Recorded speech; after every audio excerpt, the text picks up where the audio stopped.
Discuss करेंगे हम structures.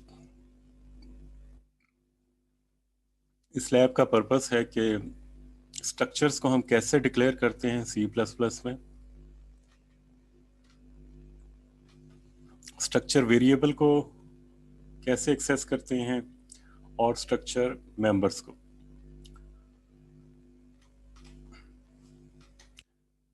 तो स्ट्रक्चर जो है इसमें हमारे पास डिफरेंट वेरिएबल्स को under the same structure same name हम उसको एक्सेस कर सकते हैं।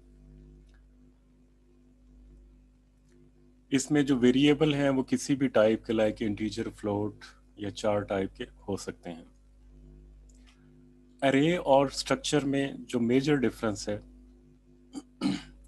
अरे में जितने भी डेटा टाइप्स होंगे, जितने भी एलिमेंट्स होंगे, they are of the same data type.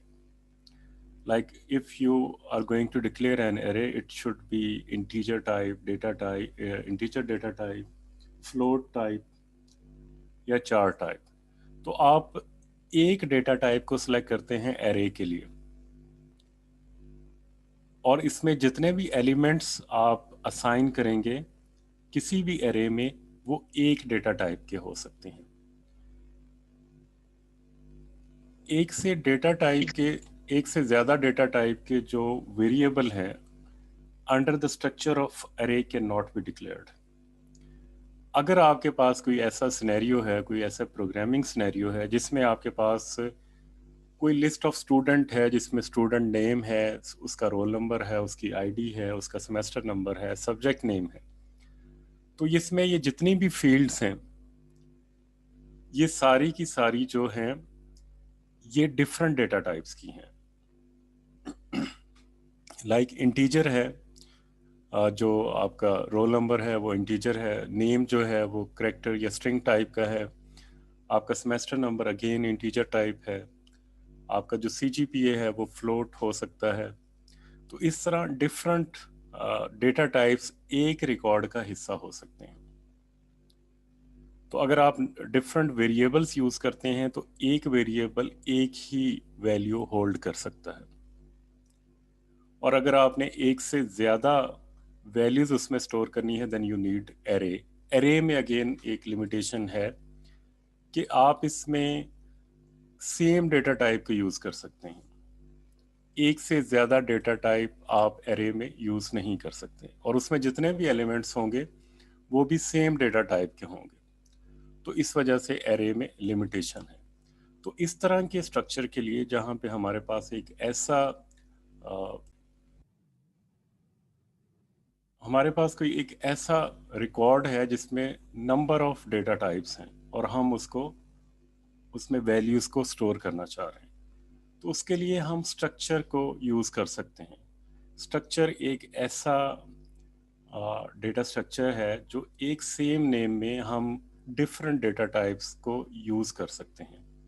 Like हम एक स्ट्रक्चर के अंदर इंटीजर भी रख सकते हैं, स्ट्रिंग भी रख सकते हैं, फ्लोट, डबल, जो भी हमें रिक्वायर्ड डेटा टाइप हैं किसी भी रिकॉर्ड को इंसर्ट करने के लिए, we can have them in structure.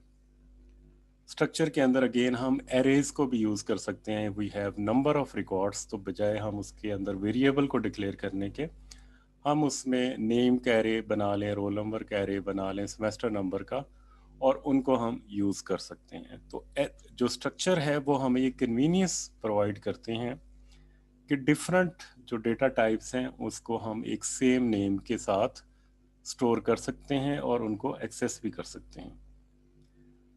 Structure को डिक्लेयर करने के लिए हम जो कीवर्ड यूज़ करते हैं वो स्ट्रक्ट है, और स्ट्रक्ट कीवर्ड के बाद उसका स्ट्रक्चर का नेम जो है वो हम लिखते हैं। स्ट्रक्चर नेम यूज़र डिफाइंड है, कोई भी इसको आप रख सकते हैं। इसको टैग भी कहते हैं स्ट्रक्चर नेम को। तो जो टैग है वो ऑफ एनी नेम हो सकता है which is not reserved word. तो कोई भी ऐसा वर्ड जिस जो कि रिजर्व नहीं है, कीवर्ड नहीं है, तो उसको आप स्ट्रक्चर का नाम दे सकते हैं। Then the structure members variable are defined with their type and variable names inside the open and close braces. तो within curly braces आप जितने भी वेरिएबल्स उस स्ट्रक्चर के अंदर डिफाइन करना चाह रहे हैं वो आप उसमें कर सकते हैं। उसमें इंटीजर, फ्लोट, डबल, जो भी आपने वेरिएबल्स या इवन एरेस आपने डिक्लेयर करने हैं, तो विद इन द करली ब्रेसेस ऑफ दैट स्ट्रक्चर आप उनको डिक्लेयर कर सकते हैं। और उसके बाद इसमें जो करली ब्रेसेस होगी, एंडिंग करली ब्रेसेस, उसके साथ आप टर्मिनेटर लगाएंगे, दैट इज सेमीकोलन साइन, जो हर स्टेटमेंट को टर्मिनेट करने के लिए यूज होता है। तो इसमें स्ट्रक्चर को टर्मिनेट करने के लिए आप सेमीकोलन यूज करेंगे। तो इसको हम in the whole structure specifier कहते हैं। आपने स्ट्रक्ट कीवर्ड यूज किया, ये इसकी एग्जांपल है, स्ट्रक्ट कीवर्ड यूज किया, स्ट्रक्चर नेम जिसको टैग भी कहते हैं ये आपने लिखा, कोई भी ये यूजर डिफाइंड हो सकता है। उसके बाद ये स्ट्रक्चर की बॉडी है, यहाँ से करली ब्रेसेस से स्टार्ट होते हैं और एंड्स विद करली ब्रेसेस, और उसके साथ में सेमीकोलन या टर्मिनेशन साइन ये आप टाइप करेंगे। स्ट्रक्ट के अंदर इसके मेंबर वेरिएबल्स लाइक इंट कस्टनम, इंट सैलरी, फ्लोट, कमीशन, तो इनको हम कहेंगे स्ट्रक्ट मेंबर्स। तो स्ट्रक्चर मेंबर्स में आप of any type, integer, float, char, कुछ भी आप रख सकते हैं। जिस तरह एग्जांपल दी स्टूडेंट की, तो student name, roll number, semester number, subject name, ये सारे आप इसमें मेंबर रख सकते हैं। तो ये इन सब को हम कस्टमर का जो है स्ट्रक्चर कहेंगे, और इसके अंदर हमने ये वेरिएबल डिक्लेयर किए हैं। ये पूरे जो कोड को हम स्ट्रक्चर स्पेसिफायर कह सकते हैं। जो स्ट्रक्चर नेम है इसको हम टैग भी कह सकते हैं। तो इस एग्जांपल में हमने डिफरेंट टाइप के जो वेरिएबल यूज किए हैं जो कि इंट, फ्लोट हैं, उनको हमने ग्रुप कर दिया है एक सिंगल स्ट्रक्चर नेम कस्टमर के साथ।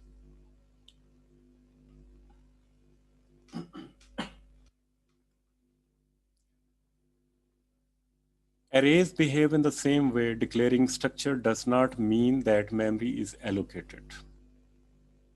Structure declaration gives a skeleton or template for the structure. After declaring the structure, the next step is to define a structure variable. तो आपने स्ट्रक्चर डिफाइन कर दिया, डिक्लेयर कर दिया, उसके बाद हमने स्ट्रक्चर वेरिएबल्स को डिफाइन करना है ताकि हम जो मेंबर वेरिएबल्स हैं, ये जो मेंबर हैं स्ट्रक्ट मेंबर्स, उनको एक्सेस करें। तो उसके लिए स्ट्रक्चर के वेरिएबल को हमने डिफाइन करना है। तो जिस तरह हम वेरिएबल डिक्लेरेशन करते हैं, हम उसके साथ डेटा टाइप डिफाइन करते हैं, फिर उसके बाद वेरिएबल नेम होता है, तो इसी तरह जो स्ट्रक्चर वेरिएबल डिक्लेरेशन होती है, इसमें जो डेटा टाइप होगा वो नेम ऑफ स्ट्रक्चर होगा, which is customer, followed by the structure variable name. जिस तरह हमारे पास ये एग्जांपल थी, इसमें जो स्ट्रक्चर का नाम है वो कस्टमर है। तो जिस तरह वेरिएबल को हम डिक्लेयर करते हैं तो सबसे पहले उसका डेटा टाइप लिखते हैं, लेकिन जब आप ऐसा वेरिएबल जो स्ट्रक्चर टाइप का है तो उससे पहले आपने स्ट्रक्चर नेम लिखना है। तो स्ट्रक्चर नेम क्या है हमारी इस एग्जांपल में, वो कस्टमर है। तो कस्टमर हमने यहाँ पे लिखा, और उसके बाद स्ट्रक्चर वेरिएबल नेम। तो उसके बाद आप any user defined identifier use कर सकते हैं। कस्ट 1 कर लें, कस्ट 2 कर लें, मेंबर 1 कर लें या मेंबर 2 कर लें, कोई भी नेम आप इसका रख सकते हैं। जब आपने इसको डिफाइन कर दिया तो फिर क्या होता है, तो जैसे ही आप इसको डिफाइन करेंगे तो ये जो जिस जिस डेटा टाइप के आपने इसमें मेंबर वेरिएबल रखे हैं, उतनी स्पेस ये मेमोरी में इसको एलोकेट हो जाती है। इसमें जो मेमोरी होगी वो कम्युलेटिव होगी, जितने भी उसमें स्ट्रक्चर मेंबर्स हैं। तो हमारे पास जो ऊपर एग्जांपल है उसमें 3 स्ट्रक्चर मेंबर्स हैं, कस्टम, सैलरी एंड कमीशन। इसमें 2 की जो टाइप है वो इंट है, और इसमें एक जो है वो फ्लोट टाइप का है। ये दो इंटीजर टाइप के हैं और एक कमीशन जो है फ्लोट टाइप का है। तो ये तीन हमारे पास जो स्ट्रक्चर मेंबर्स हैं।